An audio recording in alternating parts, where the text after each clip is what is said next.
하나님의 날개 그늘 아래로 오신 여러분들을 예수님의 이름으로 환영합니다. 다 같이 사도신경으로 우리의 신앙을 고백합니다. 전능하사 천지를 만드신 하나님 아버지를 내가 믿사오며 그 외아들 우리 주 예수 그리스도를 믿사오니 이는 성령으로 잉태하사 동정녀 마리아에게 나시고 고난을 받으사 십자가에 못 박혀 죽으시고 장사한 지 사흘 만에 죽은 자 가운데서 다시 살아나시며 부르사 전능하신 하나님 앉아 계시다가 저리로서 산자와 죽은 자를 심판하러 오시리라. 성령을 믿사오며 거룩한 공예와 성도가 서로 교통하는 것과 죄를 사하여 주시는 것과 몸이 다시 살아나는 것과 영원히 사는 것을 믿사옵나이다. 아멘. 사랑이 많으신 아버지 하나님, 예수님의 이름으로 이렇게 머리를 숙여 예배를 드립니다.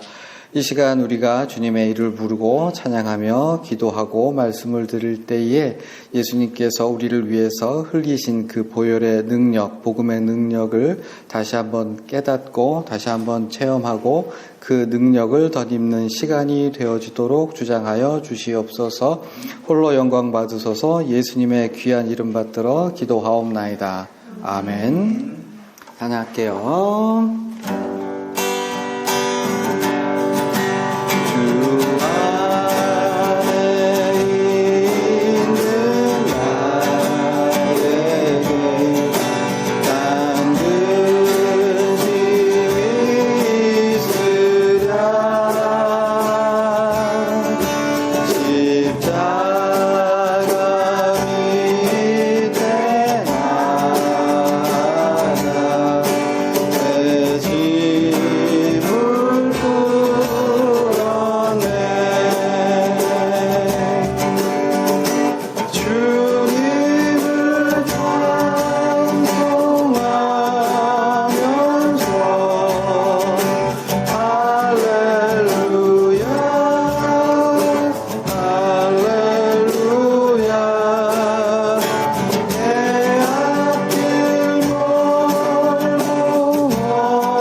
같이 은혜를 나눌 하나님 말씀은 베드로전서 1장 25절 한 절입니다.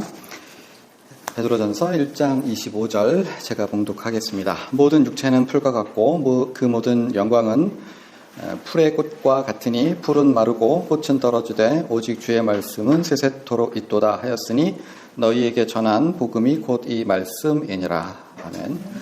신약 복음서 마태복음, 마가복음, 누가복음, 요한복음 그리고 사도행전에 이르기까지 예수님을 빼고 가장 많이 등장한 인물은 생각할 것도 없이 베드로입니다. 베드로. 예수님께서는 밤새도록 기도하시고 수많은 무리들 가운데 12명을 특별한 제자로, 즉 사도로 부르셨고 그 12사도 중에서 베드로, 야고보, 요한 이 3명을 아주 특별하게 챙기셨습니다.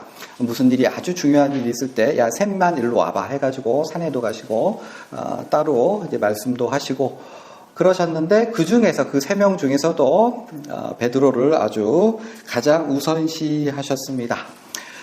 모든 일에 베드로가 모든 사람을 대표해서 예수님께 얘기했고 이야기도 주도적으로 베드로가 했고 나서기 좋아했기 때문에 폭풍우 가운데 예수님을 만날 때 나서가지고 예수님 저더러 오게 하세요. 그리고 예수님 앞을 가로막기도 하고 아주 주도적인 역할을 했는데 그러니까 모든 일에 행동으로 앞서서 빠르게 치고 나간 사람이 바로 베드로고 예수님께서는 베드로를 매우 사랑하셔서 다른 사람과는 다르게 이름도 바꿔주셨어요. 베드로의 본래 히브리식 이름은 시므온이었어요. 들으심을 받았다라고 하는 이 시므온이었는데 예수님께서는 시므온을 보시고 베드로라고 하는 별명을 지어주셨네. 베드로는 히브리어로 게바, 즉 반석, 바위라는 이름 되겠습니다. 그 어느 날 너희는 나를 누구라 하느냐. 베드로가 또 나서가지고 얘기했죠.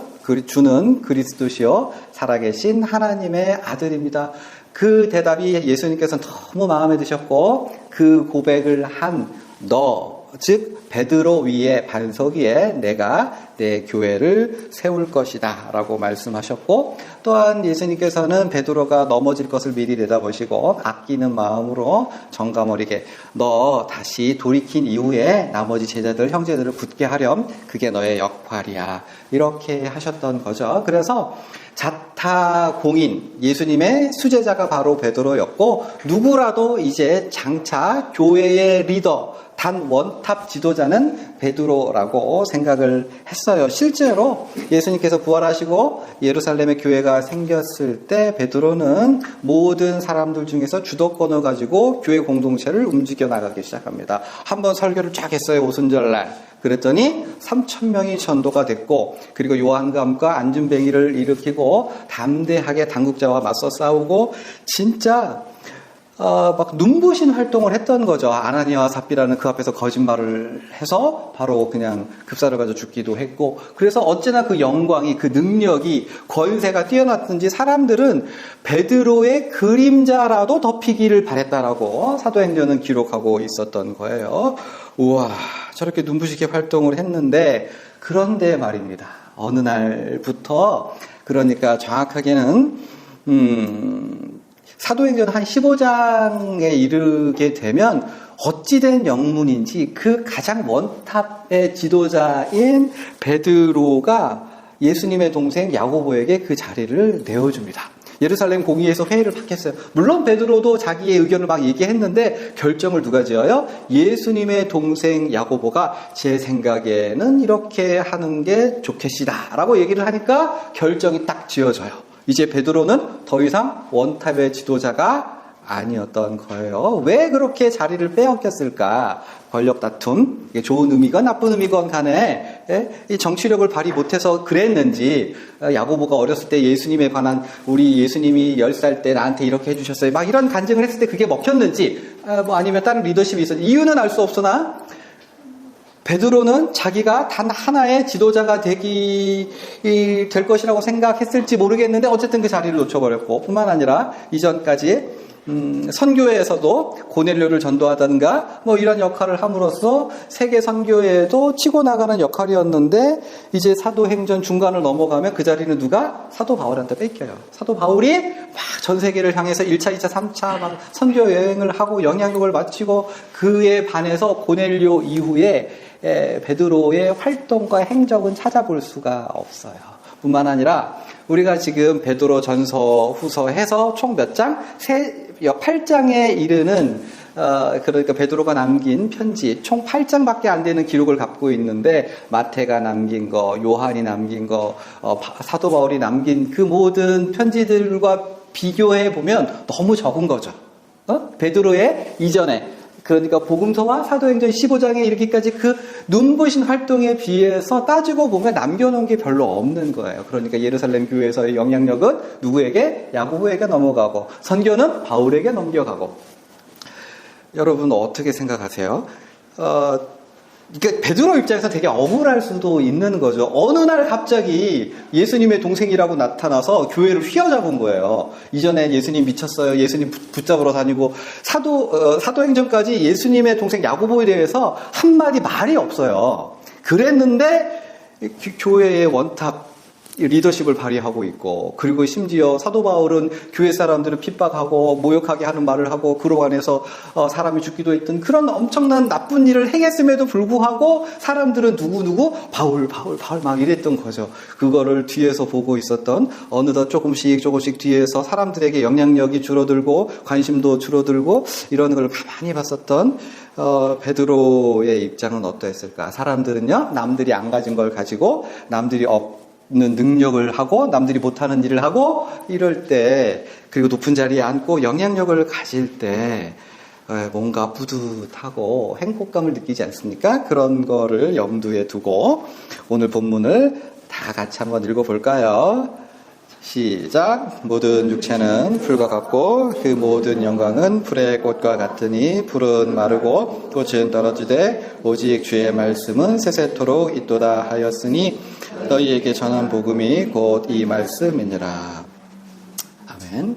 풀은 마르고 꽃은 떨어진대요. 풀은 파릇파릇한 풀은 마를 거고 그 예쁜 꽃은 떨어질 겁니다. 우리 어린 친구들은 학벌이 외모가 그리고 친구들 사이에서 인기가 중요할 거고 우리처럼 나이가 좀 든 사람들은 좋은 집이 좋은 직업이 평판이 명성이 권력이 이루어진 일이 우리가 지어놓은 자식이라고 하는 농사가 어떻게 마무리될지 그거 말고 조금 더 고상해 보이는 것도 있죠. 어떤 거예요? 얼마나 봉사를 많이 했고 어떤 섬김을 했고 어떤 역할을 했고 그래서 무엇을 이루었고 그런데 오늘 본문에 그 모든 것들이 다 마르고 떨어지는 것이라고 선언을 하고 있죠. 오직 하나님의 말씀, 그러니까 복음은 세세토록 있다라고 선언하고 있는데요.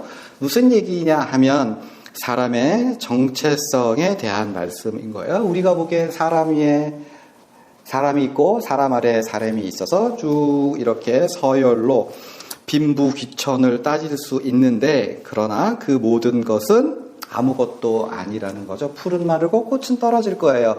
지금 입고 있는 그것은 아무것도 아니라고 하는 거고 오직 우리 속에 사람 안에 복음이 있느냐 없느냐.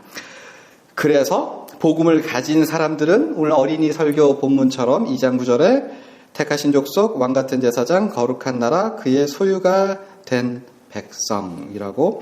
그러니까 직업도 성별도 출신도 능력도 업적도 소유도 그 모든 것들은 다 마르고 떨어질 것이고 썩어지는 것인데 오직 중요한 것은 내가 예수를 믿어 하나님의 백성이 되었느냐 그리고 복음이 우리 속에 살아있다면 우리는 왕같은 제사장 거룩한 나라다 라고 선언한 이후에 그러므로 2장 1절에 이렇게 얘기를 하죠. 그러므로 뭐라고요? 모든 악독과 모든 기만과 외식과 시기와 모든 비방하는 말을 버리고 신령한 젖을 사모하라. 무슨 상관이길래 갑작스럽게 이런 이야기를 할까요? 이런 이야기입니다. 악한 마음을 품고요. 사람을 속이고요. 내가 실제로 그렇게 좋은 사람 아닌데 남들 앞에서 굉장히 거룩한 척, 착한 척, 선한 척, 잘난 척 그렇게 하고 또 다른 사람들이 잘 되는 것으로 속상하고 나 뭐 하는 거야? 답답해하고 초라해지고 그리고 다른 사람이 잘하는 거를 깎아내리는 그 이유는 풀이 마르고 꽃이 떨어지는 것을 깨닫지 못한 것 때문이라고 설명을 하는 겁니다. 왜 그렇게 다른 사람들의 단점을 보고 잘못된 점을 보고 나 자신에 대해서 그렇게 답답하고 한심하고 내가 이렇게 초라하게 살아야 돼? 나 이거 뭐야? 라고 생각하는 것 뭐라고요? 불이 마르고 꽃이 떨어지는 그 원리를 너희가 마음속에 가지고 있지 않기 때문이다. 모든 것들은 사람들이 중요하게 생각하는 것, 대단하게 생각하는 것, 부끄러워하는 그 모든 것들은 다 마르고 떨어지는 것에 불과하다. 저는요, 이 말씀이 베드로가 그 화려한 스포트라이트를 받는 데서 무대에서 내려왔을 때 사람들 앞에서 막 병든 자를 고치고 죽은 자를 살리고 사람들 앞에 서서 이방 선교해야 됩니다 라고 막 외치고 그랬던 인생의 진짜 스포트를 받았던 그 화려한 시절에서 내려와서 야고보에게 밀리고 바울에게 밀리고 다른 사도들에게 야고보에게 막 그랬을 때 남은 삶 동안 그가 순교로 목숨을 잃을 때까지 끊임없이 자기한테 되먹였던 주의 말씀이라고 저는 생각을 합니다. 자기를 나는 그래 내가 남 앞에 선다고 그게 중요한 게 아니지. 그래 바울이 열심히 저렇게 사역을 하니 나는 예수님 안에서 기뻐해야지. 야고보 저렇게 리더십을 발휘하는 게 내가 잘못된 게 아니라 그래 우리 주님이 기뻐하시는 일이지.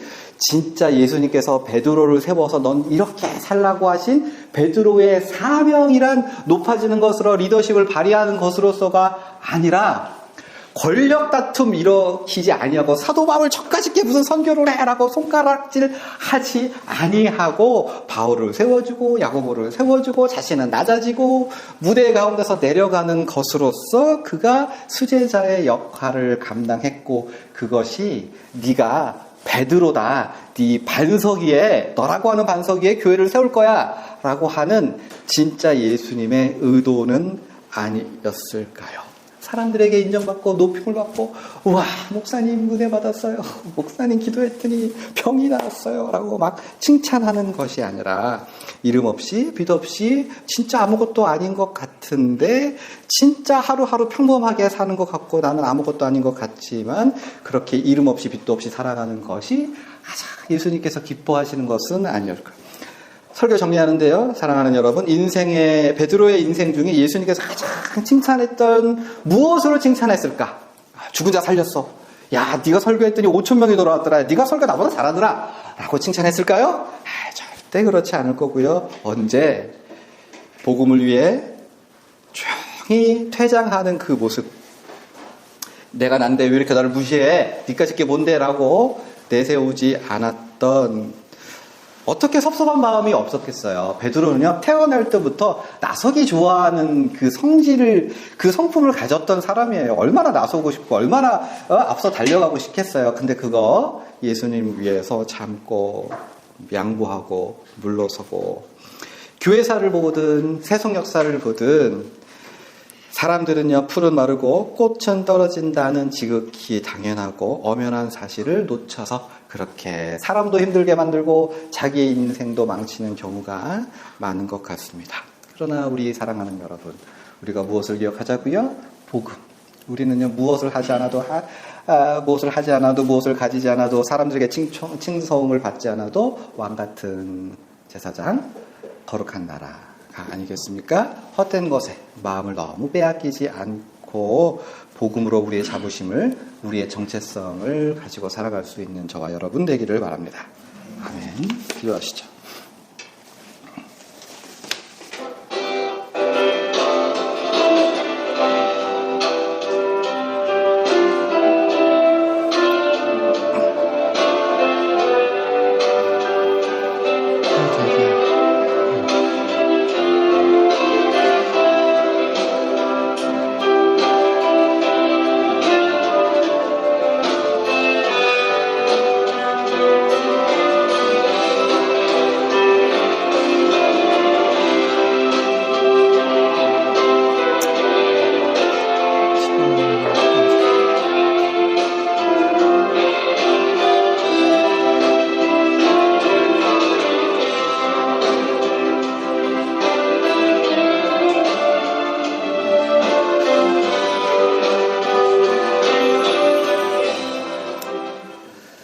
아버지, 풀은 시들고 꽃은 떨어집니다. 풀은 시들고 꽃은 떨어진다라고 하는 그 엄연하고 분명한 그 진리가 우리를 붙잡게 하여 주옵소서. 그래서 사람들이 어떻게 평가하든 그러한 것에 연연해 하지 아니하고 오직 주의 복음으로 우리가 거룩한 왕같은 제사장이 되었고 거룩한 나라가 되었음을 우리가 계속해서 대먹임으로 우리의 정체성을 삼고 이 땅 가운데 감사함으로 하루하루를 살아낼 수 있도록 주장하여 주시옵소서. 감사하며 예수님의 이름 받들어 기도하옵나이다. 아멘. 하늘에 계신 우리 아버지여, 이름이 거룩히 여김을 받으시오며 나라가 임하시오며 뜻이 하늘에서 이루어진 것 같이 땅에서도 이루어지이다. 오늘 우리에게 일용할 양식을 주시옵고 우리가 우리에게 죄 지은 자를 사하여 준 것 같이 우리의 죄를 사하여 주시옵고 우리를 시험에 들게 하지 마시옵고 다만 악에서 구하시옵소서. 나라와 권세와 영광이 아버지께 영원히 쌓옵나이다. 아멘. 아멘.